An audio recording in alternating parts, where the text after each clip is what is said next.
Hello दोस्तों, कैसे हैं आप सब लोग। और पेंडुलम वीडियो पे आपका स्वागत है। आपकी तैयारी कैसी चल रही है। जो बच्चे एसएससी सीजीएल टायर 2 की प्रिपरेशन कर रहे हैं उनके लिए एसएससी सीजीएल टायर 2 का जो इंग्लिश कोर्स है, इंग्लिश का क्रैश कोर्स है, वो स्टार्ट हो चुका है। तो आप उसको ज्वाइन कर लीजिए।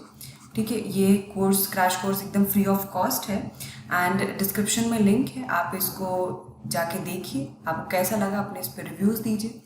एंड साथ ही जो बच्चे एसएससी सीएचएसएल के जो भी एग्ज़ाम रहते थे उनको दे रहे हैं, तो वो मेमोरी बेस्ड पेपर जाकर अटेम्प्ट करिए। वेबसाइट पर बहुत हेल्प मिलेगी, क्योंकि प्रीवियस ईयर से और जो प्रीवियस शिफ्ट्स हैं उनसे क्वेश्चंस जो हैं उसके आसपास जीके से रिपीट हो रहे हैं। बात करें रीजनिंग की तो ऑलमोस्ट सेम पैटर्न आ रहा है, इंग्लिश में भी सेम पैटर्न आ रहा है और लेवल ज़्यादा टिपिकल नहीं आ रहा है, तो उनके लिए भी एक चीज़ है। एंड देन जो बच्चे यूपी पीसीएस मेंस की प्रिपरेशन कर रहे हैं, यूपी पीसीएस मेंस की टेस्ट सीरीज़ जो है उनके लिए आ गई है, तो आप इसको ज्वाइन कर सकते हैं। इसमें आपके लिए जनरल हिंदी का पेपर भी अवेलेबल है, जनरल हिंदी, जनरल स्टडीज़ के पेपर्स हैं एंड साथ ही जो है ऐसे का पेपर यहाँ पर अवेलेबल है अटेम्प्ट करने के लिए। चलिए हम लोग शुरुआत करते हैं सेशन की।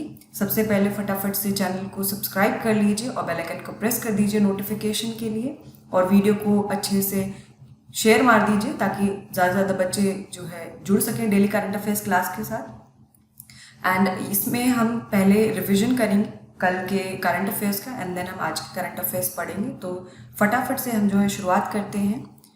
सो पहले हम कल की न्यूज़ देखते हैं। PM Modi launched physical distribution of property cards under स्वामित्व स्कीम। स्वामित्व स्कीम के अंतर्गत प्राइम मिनिस्टर नरेंद्र मोदी ने लॉन्च किए थे physical distribution of property cards. अभी स्वामित्व स्कीम क्या है? ये स्वामित्व स्कीम जो है ये अभी हाल ही में लॉन्च की गई थी। 24 अप्रैल 2020 को प्राइम मिनिस्टर नरेंद्र मोदी ने इसको लॉन्च किया। ये लॉन्च का जो टाइम है, जो डेट है, ये आपके लिए इम्पॉर्टेंट है। एंड इस दिन जो है 24 अप्रैल को नेशनल पंचायती राज दिवस मनाया जाता है। नेशनल पंचायती राज डे जो है ये मनाया जाता है और इस दिवस पर इन्होंने स्वामित्व स्कीम की जो है यहाँ पर शुरुआत की थी। एंड ये स्वामित्व स्कीम में क्या होगा कि जितने भी रूरल एरियाज हैं उनको रिकॉर्ड ऑफ राइट्स दिया जाएगा, विलेजर्स को, यानी कि उनको प्रॉपर्टी कार्ड्स इशू किए जाएंगे और ये जो प्रॉपर्टी कार्ड्स हैं इनकी हेल्प से वो लोन जो है ले सकते हैं।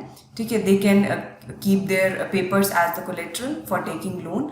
तो इसीलिए जो स्वामित्व स्कीम है ये काफ़ी इंपॉर्टेंट है। ये फेज्ड मैनर में चलाई जाएगी और ये 2020 से लेकर 2024 तक चलेगी, तो ये भी आपके लिए इम्पॉर्टेंट है। एंड क्योंकि ये रूरल से संबंधित है ये, तो ये मिनिस्ट्री ऑफ पंचायती राज के अंतर्गत आएगा। ओके, ये स्कीम जो है मिनिस्ट्री ऑफ पंचायती राज के अंतर्गत है। Next is international day of the girl child जो है वो हर वर्ष 11 अक्टूबर को मनाया जाता है। ये करंट अफेयर्स डिटेल में आप कल की वीडियो में देख सकते हैं, नहीं तो आप वेबसाइट पर जाकर पढ़ सकते हैं, पीडीएफ डाउनलोड कर सकते हैं, साथ ही क्विज भी आप लोग अटेम्प्ट कर सकते हैं। तो international day of girl child की हम बात कर रहे थे, तो इसकी जो थीम है फॉर द ईयर 2020 वो है my voice our equal future. तो फोकस किया गया है यहाँ पर कि जेंडर इक्वालिटी को प्रमोट किया जाना चाहिए। अब जेंडर इक्वालिटी से रिलेटेड एसडीजी कौन सा है? एसडीजी 5 है, that promotes gender equality and empowerment of women and girls. Next is birth anniversary of Jayaprakash Narayan and Nanaji Deshmukh was celebrated on 11th October. So जो जयप्रकाश नारायण हैं इनको जो है जेपी के नाम से जाना जाता था या फिर इनको लोक नायक कहते थे। एंड ये काफ़ी मूवमेंट्स में इन्होंने मेजर रोल प्ले किया, जैसे quit India movement, Sarvodaya movement, और साथ ही उन्होंने बिहार गवर्नमेंट के अगेंस्ट एक जेपी मूवमेंट स्टार्ट किया था जो फिर नेशनल लेवल पर इंदिरा गांधी की गवर्नमेंट के अगेंस्ट तक गया था। Although the movement was not मतलब उसका कोई रिजल्ट उतना अच्छा नहीं आया था, but he was the major, he played a major role in that movement. और जो इनको 1965 में रमन मैगसेसे अवार्ड दिया गया, भारत रत्न इनको 1999 में दिया गया था पॉस्टमसली। एंड नानाजी देशमुख इनको भारत रत्न से सम्मानित किया गया था 2019 में। सो इसलिए भी ये इम्पॉर्टेंट है। नानाजी देशमुख ये एक सोशल रिफॉर्मर और पॉलिटिशियन थे और उन्होंने भारतीय जनसंघ के प्रेसिडेंट के रूप में सर्व किया था। भारत रत्न के अलावा उनको पद्म विभूषण से भी सम्मानित किया गया था 1999 में। Next is PM released commemorative coin of ₹100 in honour of Vijay Raje Scindia. तो प्राइम मिनिस्टर ने जो विजय राजे सिंधिया उनकी 100 बर्थ एनिवर्सरी पर ₹100 का एक कॉइन रिलीज किया। एंड विजय राजे सिंधिया जो है उनका जन्म 12 अक्टूबर 1919 को हुआ था एंड उनको राजमाता ऑफ ग्वालियर कहा जाता था और she was one of the founding members of BJP. Okay, BJP के one of the founding members थी एंड लोकसभा में 7 बार इलेक्ट हुई एंड राज्यसभा में 2 बार इलेक्ट हुई। नेक्स्ट इज इम्पॉर्टेंट स्पोर्ट्स की न्यूज़ है कि राफेल नडाल ने जो है 13th फ्रेंच ओपन जीता है मेन सिंगल टाइटल्स में बाय बीटिंग नोवाक जोकोविच एंड विमेन सिंगल्स में पहली पॉलिश प्लेयर है ईगा स्वेटेक जिन्होंने फ्रेंच ओपन जीता है बाय बीटिंग सोफिया केनिन। सो ये दोनों इंपॉर्टेंट है न्यूज़ फ्रॉम स्पोर्ट्स सेक्शन। अभी जो फ्रेंच ओपन हुआ है इसमें ये लोग विनर रहे हैं in men single titles and in women singles.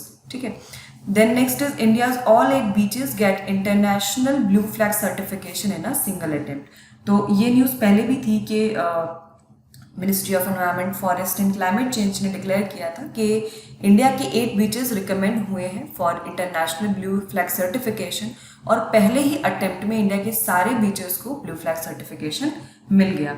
इसमें शिवराजपुर बीच है गुजरात से, गोगला बीच है दीव से, कासरकोड एंड पादुबिद्री है फ्रॉम कर्नाटका, कपड़ है फ्रॉम केरला, ऋषिकोंडा है from Andhra Pradesh, golden beach है फ्रॉम ओडिशा एंड राधानगर बीच है from Andaman and Nicobar island. और ब्लू फ्लैग सर्टिफिकेशन क्या है? ये एक इको लेबल है। ठीक है, ये एक इंटरनेशनल इको लेबल है जो बीचेस को दिया जाता है, सस्टेनेबल बोटिंग टूरिज्म ऑपरेटर को दिया जाता है, मरीनास को दिया जाता है और ये FEE के द्वारा दिया जाता है। FEE क्या है? Foundation for environmental education. और जिस भी बीच को ब्लू फ्लैग सर्टिफिकेशन मिलता है वो सबसे साफ बीच माना जाता है वर्ल्ड का। Next is international day for disaster risk reduction जो है वो हर वर्ष 13 अक्टूबर को मनाया जाता है।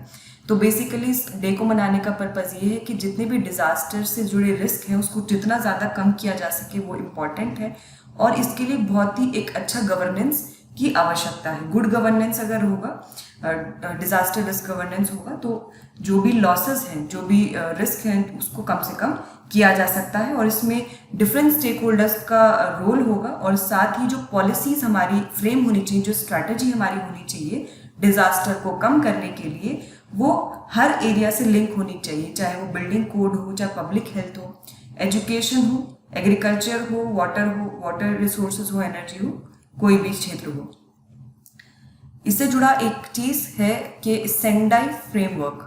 ठीक है, यहाँ से क्वेश्चन जो है पूछ लेते हैं एनवायरमेंट एंड इकोलॉजी में।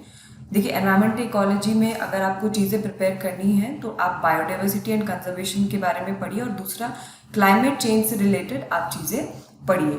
तो क्लाइमेट चेंज एंड डिजास्टर से रिलेटेड तो वहाँ पर आपको करंट में जो चल रहा है वो तो पढ़ना ही पढ़ना है। जो उसमें स्टैटिक पोर्शन है, जो पहले कोई कन्वेंशंस या फिर कोई भी ट्रीटीज साइन हुई है, कोई एग्रीमेंट्स हैं जो बहुत ही ज़्यादा इंपॉर्टेंट है ग्लोबल लेवल पे एंड नेशनल लेवल पे भी जो इनिशिएटिव्स लिए गए हैं for the conservation of environment, तो उनसे रिलेटेड क्वेश्चंस पूछे जाते हैं। तो वो चीज़ें आपको एनवायरनमेंट एंड इकोलॉजी में कवर करनी है, चाहे आप किसी भी एग्जाम की प्रिपरेशन कर रहे हो। तो Sendai framework for disaster risk reduction जो है, disaster risk reduction that was adopted in 2015 और ये 2015 से लेकर 2030 तक के लिए अडॉप्ट किया गया है। Next is forest department of Tamil Nadu rescued an olive ridley turtle in Ramanathapuram. तो ऑलिव रिडले टर्टल जो है वो हर वर्ष न्यूज़ में रहते हैं क्योंकि इनकी मास नेस्टिंग होती है दिसंबर में और ये सारे एक बीच पर आ जाते हैं, स्पेशली ऋषिकुल्या बीच पर आ जाते हैं उड़ीसा के। एंड इसका IUCN स्टेटस की अगर हम बात करें ऑलिव रिडले टर्टल की तो इसका IUCN स्टेटस वल्नरेबल है। ठीक है, एंड ये साइट्स की अपेंडिक्स 1 में लिस्टेड है, साइट्स की अपेंडिक्स 1 में लिस्टेड है। And wild life protection act 1972 जो इंडिया का एक्ट है उसमें इसको शेड्यूल 1 में प्रोटेक्शन दिया गया है। ओके, देन ये कहाँ पाए जाते हैं? ये वार्म वाटर्स में पाए जाते हैं, पैसिफिक, अटलांटिक और इंडियन ओशन के। एंड इनको थ्रेट है फ्रॉम पोचिंग, क्योंकि इनकी मीट के लिए, शेल के लिए, लेदर के लिए इनको पोच किया जाता है। और या फिर अगर मछली पकड़ने अगर जा रहे होते हैं फिशरमैन, तो उनके जाल में जो ट्रॉल नेट्स वो यूज़ करते हैं, गिल नेट्स यूज़ करते हैं, तो उसमें कई बारी ऑलिव रिडेड टर्टल्स जो हैं फंस जाते हैं, जिनकी वजह से उनकी एक्सीडेंटल किलिंग हो जाती है। Next is butterflies and moth shift higher up in the Himalayas due to climate change. मैंने जैसे कल भी डिस्कस किया था कि क्लाइमेट चेंज में क्या होता है कि टेम्परेचर बढ़ेगा। क्लाइमेट चेंज मतलब ग्लोबल वार्मिंग की वजह से क्लाइमेट चेंज होता है। देन ग्लोबल वार्मिंग में क्या है, rise in temperature. Rise in temperature यानी कि अगर इस पर्टिकुलर लेवल पे, इस पर्टिकुलर ऑल्टीट्यूड पे हाइट h1 है, ठीक है, और यहाँ पर टेम्परेचर T1 रहता था, जो उस पर्टिकुलर वेजिटेशन के लिए या फिर वहाँ पे जो स्पीशीज हैं जैसे बटरफ्लाइज एंड मॉथ्स, उनके लिए वो एप्ट था। लेकिन क्या हुआ कि यहाँ पे टेम्परेचर बढ़ के T1 से हो गया T2, it has increase from T1 to T2। तो अब यहाँ पे उनके लिए सर्वाइवल पॉसिबल नहीं है, स्पेशली बटरफ्लाइज एंड मॉथ्स के लिए, क्योंकि ये लोग बहुत ही ज़्यादा क्लाइमेट सेंसिटिव होते हैं। तो इनके सर्वाइवल के लिए क्या होगा, पहले तो जो स्पीशीज हैं, जो भी वेजिटेशन है, वो ऊपर शिफ्ट होगा, जहाँ पे उनको वो T1 टेम्परेचर अवेलेबल होगा किसी हाइट h2 पर, ठीक है। तो इस तरह से वेजिटेशन शिफ्ट होगा। जब किसी का हैबिटेट या वेजिटेशन शिफ्ट होगा तो वहाँ की जो स्पीशीज हैं वो भी शिफ्ट करेंगे। तो इस स्टडी में ये सिंपल चीज़ पाई गई है कि due to shift in vegetation climate change, butterflies और मॉथ्स हैं उन्होंने भी ऊपर शिफ्ट कर दिया है, क्योंकि वहाँ पर उनको एडिक्वेट टेम्परेचर जो उनके सर्वाइवल के लिए इंपॉर्टेंट है वो अवेलेबल वहाँ पर है। Next is an 18-year-old girl Chaitanya Venkateshwaran becomes British high commissioner for a day. तो international day for the girl child पर ये कंपटीशन जो है ऑर्गेनाइज किया जाता है ब्रिटिश हाई कमीशन के द्वारा। एंड इसमें जो एक 18-year-old गर्ल है फ्रॉम इंडिया, चैतन्य वेंकटेश्वरन, वो एक दिन के लिए ब्रिटिश हाई कमिश्नर बनी है। और करंट जो ब्रिटिश हाई कमिश्नर हैं टू इंडिया वो कौन है, सर फिलिप रॉबर्ट बार्टन, ठीक है। ये अभी जो है ब्रिटिश हाई कमिश्नर है to India. Next is Indian navy ship Sahyadri and Kora declared the best ships in FAF 2020। तो फ्लीट अवार्ड फंक्शन 2020 में INS Sahyadri, Indian navy ship Sahyadri को जो है बेस्ट शिप की ट्रॉफी दी गई है, and among the capital ships, और कोरा को जो है बेस्ट शिप की कैटेगरी में दिया गया है award for the best among the corvettes. इसके साथ साथ इंडियन नेवल शिप ऐरावत और किल्तन को जॉइंटली बैक किया है उन्होंने, जॉइंटली उनको अवार्ड दिया गया है for the best spirited ship, ठीक है। INS Kiltan and INS Airavat, ठीक है, इनको मिला है best spirited ship award, right. चलिए आगे चलते हैं, हम लोग आज की न्यूज़ डिस्कस करते हैं। First, very important, Nobel prize in economic sciences have been announced, and ये जो प्राइज दिया गया है ये जॉइंटली अवार्ड दिया गया है to Paul R Milgrom and Robert B Wilson, ठीक है। इन दोनों लोग को ये अवार्ड दिया गया है। ये जो प्राइज है इसका एक्चुअल में नाम है Sveriges Riksbank prize in economic sciences in memory of Alfred Nobel 2020, ठीक है। शॉर्ट में इसको 2020 Nobel prize in economic sciences कह देते हैं। इन दोनों इकोनॉमिस्ट को ये जो अवार्ड दिया गया है उनको उनकी ऑक्शन थ्योरी में इम्प्रूवमेंट के लिए और नए ऑक्शन फॉर्मेट्स को इन्वेंट करने के लिए दिया गया है, और उनकी इस डिस्कवरी की वजह से काफ़ी जो सेलर्स हैं, बायर्स हैं और टैक्स पेयर्स हैं ग्लोबली, उनको फ़ायदा हुआ है। ये जो Nobel prize in economic sciences, इसमें 10 मिलियन स्वीडिश क्रोना कैश दिया जाता है और साथ ही गोल्ड मेडल प्रेजेंट किया जाता है। जो अनाउंसमेंट होती है वो पहले हो जाती है, एंड जो अवार्ड गिविंग सेरेमनी है वो बाद में होती है, late in December. Nobel prize in economic sciences was established in 1969 में आर्थिक विज्ञान में नोबेल पुरस्कार की स्थापना हुई थी। 2019 में Nobel prize in economic sciences दिया गया था Indian American economist Abhijit Banerjee, Esther Duflo and Michael Kremer को for their experimental approach to alleviating global poverty. तो उनको वैश्विक गरीबी को कम करने के लिए, उनके प्रयोगात्मक दृष्टिकोण के लिए उनको ये Nobel prize in economic sciences प्रदान किया गया था 2019 में। क्वेश्चन है आपके लिए, who has been awarded the 2020 Nobel prize in economic sciences. आर्थिक विज्ञान में 2020 के नोबेल पुरस्कार से किसे सम्मानित किया गया है? फटाफट से कमेंट करके बताइए। Paul R Milgrom, Robert B Wilson, both A and B, none of the above. So what will be the correct answer for this? The correct answer will be option C, that is both A and B.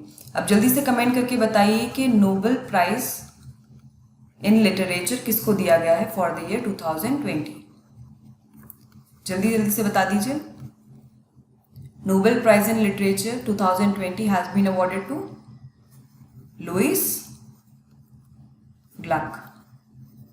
And Nobel prize in literature 2020, ये अभी CHSL के exam की एक shift में पूछा गया है कि नोबेल प्राइज इन लिटरेचर 2019 जो है वो किसको अवॉर्ड किया गया है, तो वो पीटर हांडके को अवॉर्ड किया गया है। ठीक है, आगे चलते हैं। अच्छा, एक चीज और इसमें आप बताइए मुझे, नोबेल पीस प्राइज जो है फॉर द ईयर 2020 किसको मिला है? जल्दी से बताइए कमेंट करके। Nobel peace prize for the year 2020 world food programme को मिला है। एंड फॉर द ईयर 2019 ये किसको मिला था? Nobel peace prize for the year 2019 किसको अवॉर्ड किया गया था? अभी अहमद को अवॉर्ड किया गया था। ये इथियोपिया के PM हैं एंड एरिट्रिया के साथ इनको जो है पीस बनाने के लिए ये अवार्ड दिया गया था। ठीक है, तो these are some of the important Nobel prize. बाकी आप वेबसाइट पर जाकर स्टडी कर सकते हैं कौन कौन से इससे पहले मिल चुके हैं for chemistry, physics and biology. चलो मैं आपको एक बार बता देती हूँ कि केमिस्ट्री का जो अवार्ड मिला है वो जीन एडिटिंग मेथड CRISPR-Cas9 के लिए मिला है। CRISPR-Cas9 के लिए मिला है। देन जो फिजिक्स का मिला है for the discovery of black holes के लिए मिला है। एंड देन जो मेडिसिन में मिला है वो आपका मिला है discovery of hepatitis C virus के लिए। ओके, नाम आप वेबसाइट पर जाकर एक बार देख लीजिए। आगे चलते हैं। Next is Harish Kotecha has won Sandra gneiss lifetime achievement award. Harish Kotecha ने सेंड्रा नीस लाइफ टाइम अचीवमेंट अवार्ड जीता है एंड वो इंडियन ओरिजिन फिलेंथ्रोपिस्ट हैं। उन्होंने जो ये अवार्ड जीता है इसलिए जीता है क्योंकि उन्होंने US में काफ़ी बच्चों और यूथ की जो है मदद की है, जो एक्सपीरियंस कर रहे थे होमलेसनेस, जो भी बेघर होने का अनुभव कर रहे थे, उनकी मदद की है। मिस्टर कोटेचा जो हैं वो फाउंडर और प्रेसिडेंट हैं हिंदू चैरिटीज़ फॉर अमेरिका के। एंड ये जो अचीवमेंट अवार्ड है सेंड्रा नीस लाइफ टाइम अचीवमेंट अवार्ड, ये हर साल दिया जाता है उन लोगों को जिन्होंने अथक प्रयास किए हैं, टायरलेसली वर्क किया है ताकि बच्चों को इंश्योर किया जा सके, सेफ्टी इंश्योर की जा सके, एक शेल्टर उनको जो है आश्रय दिया जाए या फिर उनका जो फ्यूचर है उसको सिक्योर करने के लिए जो भी उन्होंने एफर्ट्स किए हैं उसके लिए ये अवार्ड जो है दिया जाता है। तो ये किसको मिला है? हरीश कोटेचा को मिला है। क्वेश्चन देख लेते हैं। Who has won the Sandra gneiss lifetime achievement award in October 2020? अक्टूबर 2020 में सेंड्रा नीस लाइफ टाइम अचीवमेंट पुरस्कार किसने जीता है? Harish Kotecha, Ridley Scott, Wangari Maathai and Rameshwar Kumar. So what will be the correct answer for this? जल्दी से कमेंट कर दीजिए। इसका करेक्ट आंसर होगा ऑप्शन है, that is Harish Kotecha. Next is Shai Evra को 2020 का शास्त्र रामानुजन प्राइज जो है वो दिया जाएगा। He is from Princeton university US and he'll be awarded for his outstanding work on high-dimensional expanders in combinatorial and geometric topology and on golden gates for 3D unitary groups। तो उन्होंने mathematics में जो उनका काम है उसके लिए उनको ये अवार्ड दिया जाएगा। This award is given annually for outstanding contribution by individuals of age less than 32 years in mathematics। तो मैथ्स की फील्ड में जो भी कुछ आउटस्टैंडिंग कंट्रीब्यूशन करता है उसको ये एनुअली अवार्ड दिया जाता है, क्योंकि रामानुजन जो थे वो ग्रेट मैथमेटिशियन थे भारत के। एंड इसके लिए जो मिनिमम एज है वो आपकी जो मैक्सिमम एज है वो 32 ईयर्स है। 32 ईयर्स से कम के लोगों को ही ये जो अवार्ड है वो दिया जाता है। The award is presented at an international conference in number theory in December at Sastra university in Kumbakonam. तो ये हर वर्ष दिसंबर में दिया जाता है, लेकिन इस वर्ष कोविड-19 की वजह से फंक्शन नहीं होगा, तो नेक्स्ट ईयर ये प्रेजेंट किया जाएगा। क्वेश्चन आपके लिए, who will be awarded the 2020 शास्त्र रामानुजन प्राइज? किसे 2020 शास्त्र रामानुजन प्राइज से सम्मानित किया जाएगा? Akshay Venkatesh, Shai Evra, Manjul Bhargava and Sujatha Ramdorai. So what will be the correct answer for this? Very easy question. इसका करेक्ट आंसर होगा option B, that is Shai Evra. Next is Pakistan has been kept on enhanced follow-up list by FATF Asia Pacific group on money laundering. तो money laundering पर FATF की जो Asia Pacific group है उसके द्वारा पाकिस्तान को बढ़ी हुई अनुवर्ती सूची में रखा गया है। और APG का कहना है, जो एशिया पैसिफिक ग्रुप है उसका कहना है कि पाकिस्तान को इसीलिए इस लिस्ट पर रखा गया है क्योंकि FATF की जो टेक्निकल रिकमेंडेशन थी टू फाइट टेरर फाइनेंसिंग, उस पर पाकिस्तान की प्रोग्रेस काफ़ी स्लो है।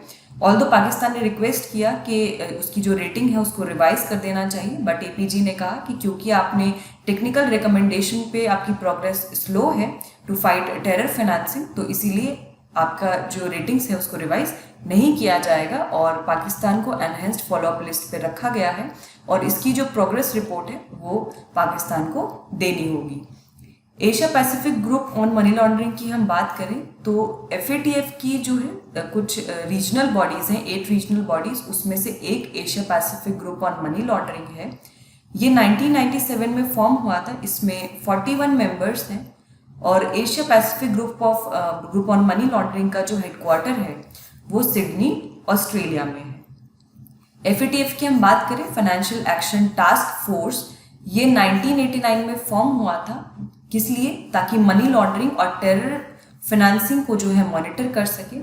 और it also monitors measures adopted by countries to prevent money laundering and terror financing. तो यह धन शोधन और आतंकवाद के वित्त पोषण को रोकने के लिए देशों द्वारा अपनाए गए उपायों की भी निगरानी करता है। ठीक है, इसके हेडक्वार्टर कहाँ पर है? इसके हेडक्वार्टर पेरिस में है। ठीक है, दिस इज इम्पॉर्टेंट कि हेडक्वार्टर कहाँ है FATF के? पेरिस में है। फॉर्म कब हुआ था? 1989 में हुआ था and it is related to monitoring of money laundering and terror financing. Question है आपके लिए, which of the following FATF style regional bodies has kept Pakistan on enhanced follow-up list recently? हाल ही में निम्नलिखित में से किस FATF शैली के क्षेत्रीय निकायों ने पाकिस्तान को बढ़ी हुई अनुवर्ती सूची में रखा है? Council of Europe anti money laundering group, Caribbean financial action task force, Asia Pacific group on money laundering and central Africa anti money laundering group.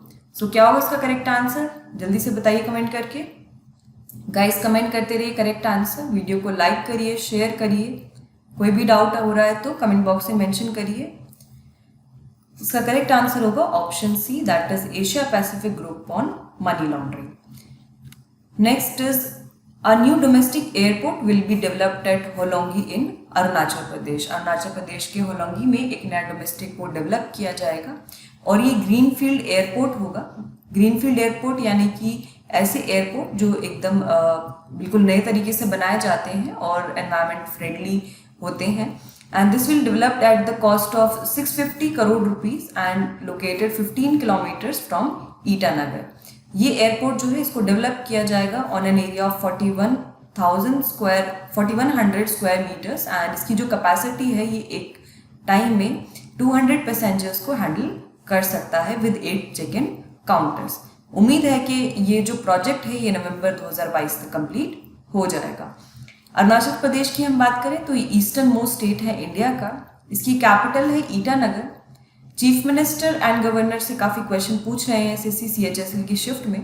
तो अरुणाचल प्रदेश के चीफ मिनिस्टर कौन है? पेमा खांडू हैं।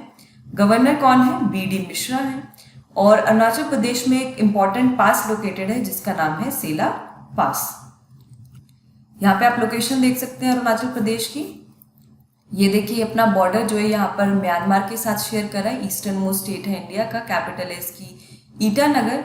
यहाँ पर असम से ये शेयर कर रहा है, देन विद नागालैंड, इधर कंट्रीज में Bhutan and over here China.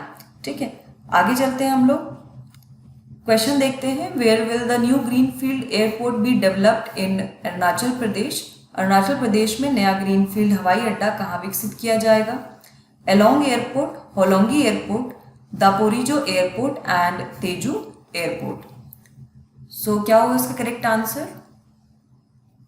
The correct answer will be option B, that is Hollongi airport. Next question is, India and ADB sign loans to develop secondary towns of Rajasthan. भारतीय सरकार ने और Asian development bank ने एक 300 million loan agreement sign किया है ताकि जो 14 सेकेंडरी टाउन्स हैं राजस्थान के उनको डेवलप किया जा सके। अब ये जो लोन अमाउंट है इसको यूज़ किया जाएगा इंफ्रास्ट्रक्चर डेवलपमेंट के लिए और वाटर सप्लाई और सैनिटेशन की जो सर्विसेज हैं उनको प्रोवाइड करने के लिए। इस प्रोजेक्ट का नाम रखा गया है Rajasthan secondary towns development sector project and this will improve water supply system in at least 8 project towns by 2027। तो इसमें 14 में से कम 8 प्रोजेक्ट टाउन्स में 2027 तक पानी का जो सप्लाई सिस्टम है वो काफ़ी इम्प्रूव हो जाएगा और सैनिटेशन सिस्टम सभी जगह पर बेहतर हो जाएगा। इसके अलावा गवर्नमेंट ऑफ इंडिया और एडीबी ने एक और लोन एग्रीमेंट साइन किया है ऑफ 270 मिलियन ताकि जो अर्बन सर्विसेज हैं 64 स्मॉल सिटीज में मध्य प्रदेश की उनको बेहतर किया जा सके। The loan is extra financing for MP urban services improvement project which was approved in 2017। तो ये एक्स्ट्रा फाइनेंसिंग है Madhya Pradesh urban services improvement project के लिए। एमपी गवर्नमेंट का विजन है कि जो भी रीजन्स हैं, जो भी अर्बन एरियाज हैं, वहाँ पे इंफ्रास्ट्रक्चर सर्विसेज बेहतर हों और वहाँ पे पाइप्ड वाटर सप्लाई जो है वो सभी के पास सुनिश्चित हो बाय 2025। एंड इस प्रोजेक्ट की जो फाइनेंसिंग है वो Bill and Melinda Gates foundation जो है वो इस प्रोजेक्ट को सपोर्ट कर रहे हैं। एशियन डेवलपमेंट बैंक की हम बात करें तो it is a regional development bank that was established इन 1966 और इसके हेडक्वार्टर्स कहाँ पर हैं? मांडलोयोंग, फिलीपींस में इसके हेडक्वार्टर्स लोकेटेड हैं। तो दिस इज इम्पॉर्टेंट। अभी एक क्वेश्चन पूछा गया था कि एशियन डेवलपमेंट बैंक जो है वो कब स्टैब्लिश हुआ था, तो वो 1966 में डेवलप हुआ था। अभी इसके करंट प्रेसिडेंट कौन है? मासुत्सुको असाकावा जो हैं ये इसके करंट प्रेसिडेंट हैं एंड अशोक लवासा जो हैं वो रिसेंटली बने हैं इसके vice president bye succeeding Diwakar Gupta. Members कितने हैं? टोटल 68 कंट्रीज हैं जिसमें से 49 मेंबर्स जो हैं वो एशिया पैसिफिक रीजन से हैं एंड इसका जो पर्पस है वो ये है कि एशिया और पैसिफिक रीजन में एक prosperous, inclusive, resilient, sustainable continuing efforts करने हैं ताकि जो एक्सट्रीम पॉवर्टी है उसको ख़त्म किया जा सके। क्वेश्चन देख लेते हैं। Government of India and Asian development bank has signed 300 million loan to develop 14 secondary towns of which of the following states. भारत सरकार और एशियाई विकास बैंक ने निम्नलिखित में से किस राज्य के 14 माध्यमिक शहरों को विकसित करने के लिए 300 मिलियन के ऋण पर हस्ताक्षर किए हैं? Madhya Pradesh, Haryana, Himachal Pradesh and Rajasthan. So what will be the correct answer for this? जल्दी से बताइए। The correct answer for this will be option D, that is Rajasthan. Next is Prime Minister Narendra Modi renamed the Pravara Rural Education Society as Lok Nete Dr. Bala Saheb Vikhe Patil Pravara rural education society. तो ये Pravara rural education जो society है इसका नाम जो है doctor बाला साहेब विखे पाटिल के नाम पर रखा गया है। साथ ही उन्होंने डॉक्टर बाला साहेब विखे पाटिल की एक ऑटोबायोग्राफी भी रिलीज की जिसका नाम देह वेचवा करानी है, which means dedicating one's life for noble cause because he dedicated his entire life to the welfare of society in various fields including agriculture and cooperatives। उन्होंने अपना जो पूरा जीवन है वो कृषि और सहकारिता सहित विभिन्न क्षेत्रों में समाज के कल्याण के लिए समर्पित कर दिया। प्रवरा रूरल एजुकेशन सोसाइटी की हम बात करें तो ये 1964 में स्टैब्लिश हुआ था at Loni in Ahmednagar district. Its aim is to provide a world class education to the rural masses and empower the girl child. इसका जो उद्देश्य है वो ग्रामीण जनता को एक विश्व स्तरीय शिक्षा प्रदान करना और बालिकाओं को सशक्त बनाना है। This society is dedicated to educational, social, economic, cultural, physical and physiological development of students. तो यहाँ पर समाज के छात्रों के शैक्षिक, सामाजिक, आर्थिक, सांस्कृतिक, शारीरिक और मनोवैज्ञानिक विकास के लिए समर्पित है। तो यहाँ पर जो जितने भी होलिस्टिक, मैं कहूँगी कि होलिस्टिक डेवलपमेंट ऑफ स्टूडेंट्स की यहाँ पर बात की गई है।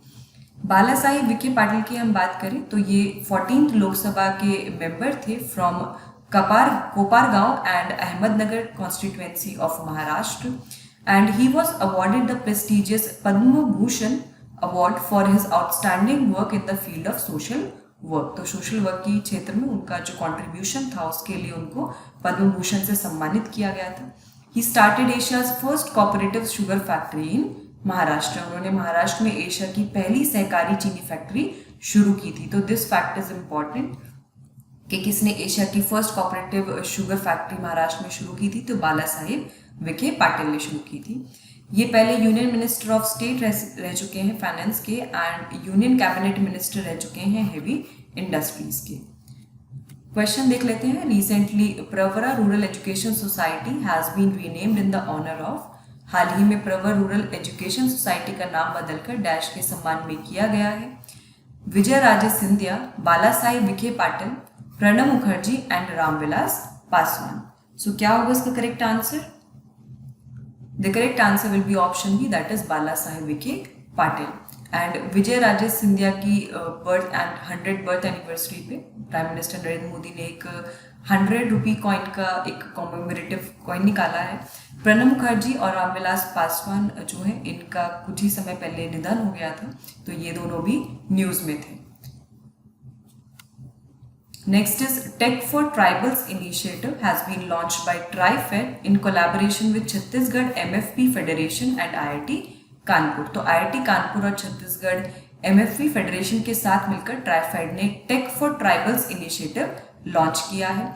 ये इनिशिएटिव को लॉन्च करने का पर्पस ये है कि जितने भी ट्राइबल्स हैं, वंदन ट्राइबल बेनिफिशियरीज हैं, उनको एडवांस लेवल की ट्रेनिंग प्रोवाइड की जाए।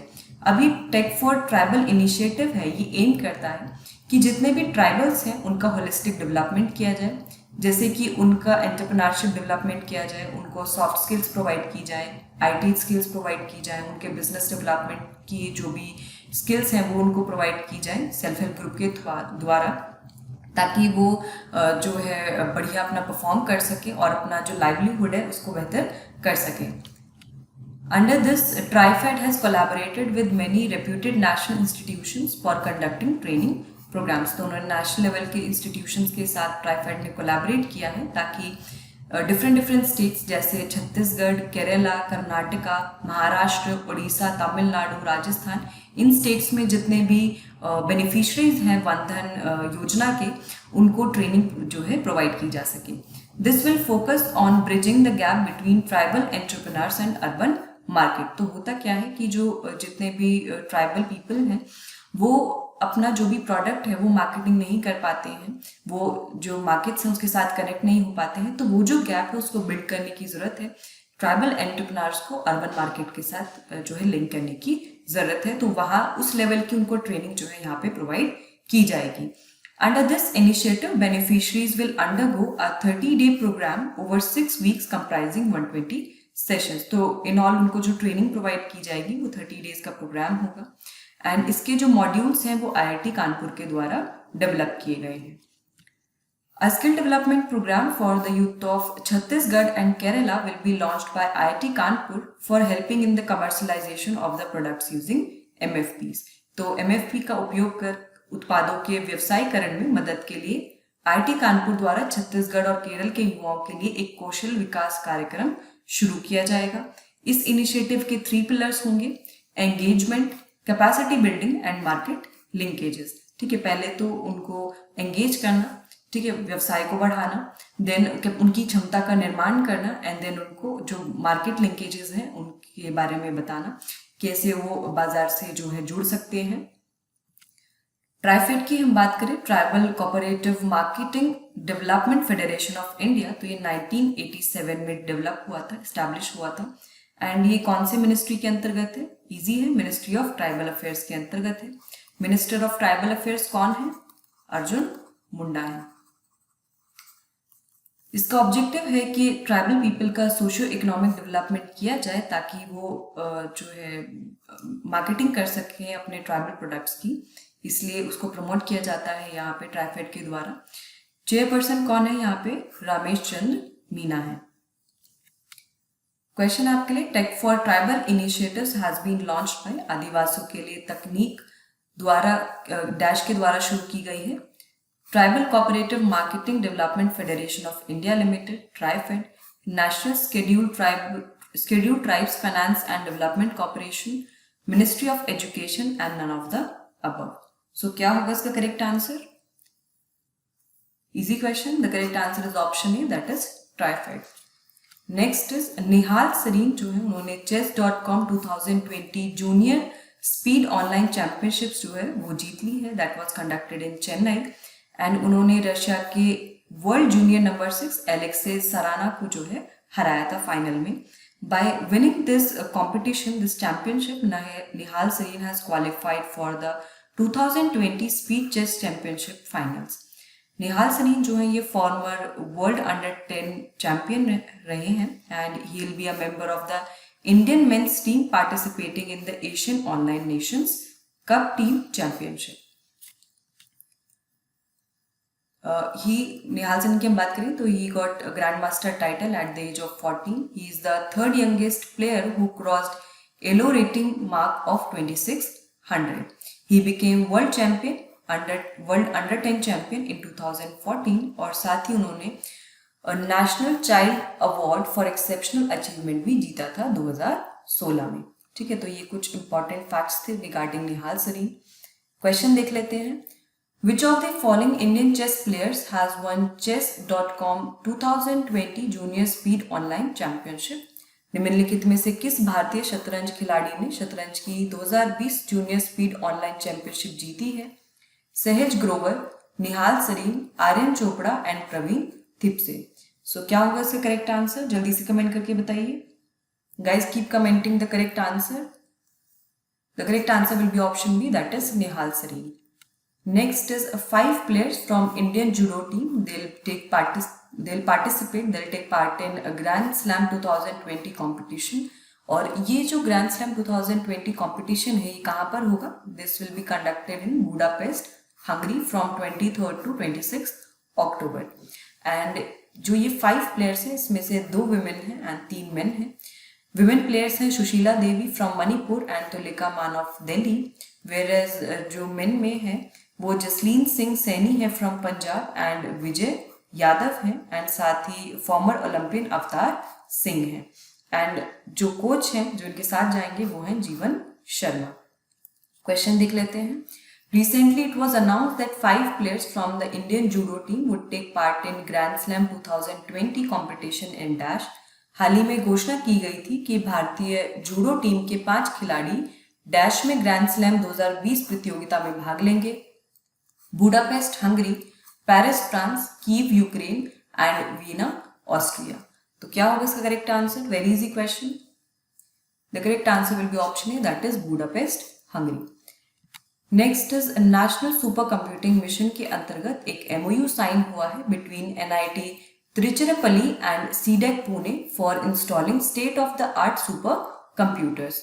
तो राष्ट्रीय सुपर कंप्यूटिंग मिशन के तहत अत्याधुनिक सुपर कंप्यूटर स्थापित करने के लिए NIT तिरुचिरापल्ली और सीडेक पुणे के बीच में एक समझौता ज्ञापन पर हस्ताक्षर किए गए हैं। नेशनल सुपर कंप्यूटिंग मिशन की हम बात करें तो ये 2015 में लॉन्च किया गया था, एंड इसको इम्प्लीमेंट कौन कर रहा है? Department of science and technology, department of electronics and information technology through CDAC and ISC Bangalore. ठीक है, ये लोग जो है इसको इम्प्लीमेंट कर रहे हैं, these departments. So this is important. This was set up to provide the super computing infrastructure to meet the increased computational demand. से बढ़ती कंप्यूटेशनल मांग को पूरा करने के लिए सुपर कंप्यूटिंग इंफ्रास्ट्रक्चर प्रदान करने के लिए स्थापित जो है किया गया था mission. The target of this mission is to establish a network of supercomputers ranging from a few teraflops to 100 of teraflops। तो इसका मिशन का एम यही है कि ऐसा नेटवर्क बनाना है सुपर कंप्यूटर का जो hundreds of teraflops तक जिसकी रेंज हो, और इस NSM में, नेशनल सुपर कंप्यूटिंग मिशन में काफ़ी सेंट्रली फंडेड इंस्टीट्यूशन जो है वो इंडक्ट किए गए हैं। जैसे इसमें इस मिशन के अंतर्गत, नेशनल सुपर कंप्यूटिंग मिशन के अंतर्गत जो फर्स्ट सुपर कंप्यूटर इंस्टॉल किया गया था, first super computer, it was installed eight ITBHU Varanasi में जो है पहला सुपर कंप्यूटर इंस्टॉल किया गया था under this mission. And Bharat में जो फास्टेस्ट सुपर कंप्यूटर है वो प्रत्यूष और मिहिर है। प्रत्यूष फास्टेस्ट है। प्रत्यूष को कहाँ पे इंस्टॉल किया गया है? Indian institute of metrology Pune में, ठीक है। एंड मिहिर जो है ये नोएडा में इंस्टॉल्ड है। एंड इसके अलावा अगर हम बात करें तो अभी एक रैंकिंग रिलीज हुई थी टॉप 500 के जो वर्ल्ड के सुपर कंप्यूटर हैं उनकी लिस्ट थी, जिसमें जापान का जो कंप्यूटर है फकाऊ ऑफ जापान, सो इसने टॉप किया है। It has been considered as world's fastest and highest performing super computer, ठीक है। तो ये कुछ इंपॉर्टेंट फैक्ट्स थे related to super computers. Question देख लेते हैं। Which among the following departments is or are responsible for implementing the National Supercomputing Mission? राष्ट्रीय सुपर कंप्यूटिंग मिशन को लागू करने के लिए निम्नलिखित में से कौन सा विभाग जिम्मेदार है? Department of science and technology, department of electronics and IT, both A and B, none of the above. So क्या होगा इसका correct answer? Very easy question. The correct answer will be option C, that is both A and B। आगे चलते हैं। Next is Carlton champion. यहाँ पे आप photo में देख सकते हैं, ये कार्ल्टन चैंपियन है। ये फॉर्मर इंडियन फुटबॉल कैप्टन है और ये इनका हाल ही में निधन हो गया at the age of 49 due to heart attack. He won 14 titles including the first edition of national football league and उन्हें एशियन कप विनिंग कप में इराक के अल जाबरा के खिलाफ कोलकाता क्लब के लिए हैट्रिक बनाने के लिए याद किया जाता है। He was the member of that team which won the 1997 south Asian football federation gold cup. ये उस टीम के सदस्य थे जिसने 1997 के दक्षिण एशियाई फुटबॉल महासंघ में गोल्ड कप जीता था। He was trained at Tata Football Academy and later he joined East Bengal Football Club in 1993। प्रश्न देख लेते हैं। Recently Carlton champion passed away. He was related to which sport? हाल ही में कार्ल्टन चैंपियन का निधन हो गया। वे किस स्पोर्ट से संबंधित थे? Cricket, hockey, badminton and football. So क्या होगा इसका correct answer? The correct answer will be option D, that is football. Next is under Bharatmala Pariyojana a total of 322 projects in a length of 12,413 kilometre have been awarded. सड़क परिवहन और राजमार्ग मंत्रालय के अनुसार 12,413 किलोमीटर की लंबाई वाली कुल 322 सड़क परियोजनाओं को भारतमाला परियोजना के तहत आवंटित किया गया है। And further 2,921 kilometre has been added under this project till the same date. Ministry of road transport and highways has given approval for Bharatmala Pariyojana phase 1 scheme for the development of about 34,800 kilometer with an estimate of 5,35,000 crore rupees। सड़क परिवहन और राजमार्ग मंत्रालय ने 5,35,000 करोड़ रुपए के अनुमान के साथ लगभग 34,800 किलोमीटर के विकास के लिए भारतमाला योजना के पहले चरण के तहत समग्र निवेश करने की स्वीकृति प्रदान की है। तो ये जो भारतमाला परियोजना है ये कब लॉन्च की गई थी? 2015 में। एंड ये इंपॉर्टेंट है, कौन सी मिनिस्ट्री के अंतर्गत है? Ministry of road transport and highways. ये एक अम्ब्रेला प्रोग्राम है for the development of highways and इसका ऑब्जेक्टिव है कि to optimise the efficiency of freight and passenger movement across the country by bridging critical infrastructure gaps. इसका उद्देश्य महत्वपूर्ण बुनियादी ढांचे के अंतराल को कम करके देश भर में माल ढुलाई और यात्री आंदोलन की दक्षता का अनुकूलन करना है। चलिए क्वेश्चन देख लेते हैं इससे जुड़ा। भारतमाला परियोजना was launched in dash. Bharatmala परियोजना कब शुरू हुई थी? 2014, 2016, 2018 और 2015। सो क्या होगा इसका correct answer? So the correct answer for this will be option D, that is 2015। So friends, हमने यहाँ पर जो भी इंपॉर्टेंट करंट अफेयर्स हैं एंड उससे रिलेटेड क्वेश्चन है सभी कवर कर लिए हैं। आई होप आप रोजाना डेली करंट अफेयर्स फॉलो कर रहे होंगे और आपको ये काफ़ी हेल्प कर रहा होगा आपकी प्रिपरेशन में। इसी तरह हमारे साथ जुड़े रहिए, वीडियो को लाइक करिए, शेयर करिए और कोई सजेशन है तो आप वो कमेंट बॉक्स में दे सकते हैं। इसी तरह तैयारी करते रहिए। All the best. Thank you so much.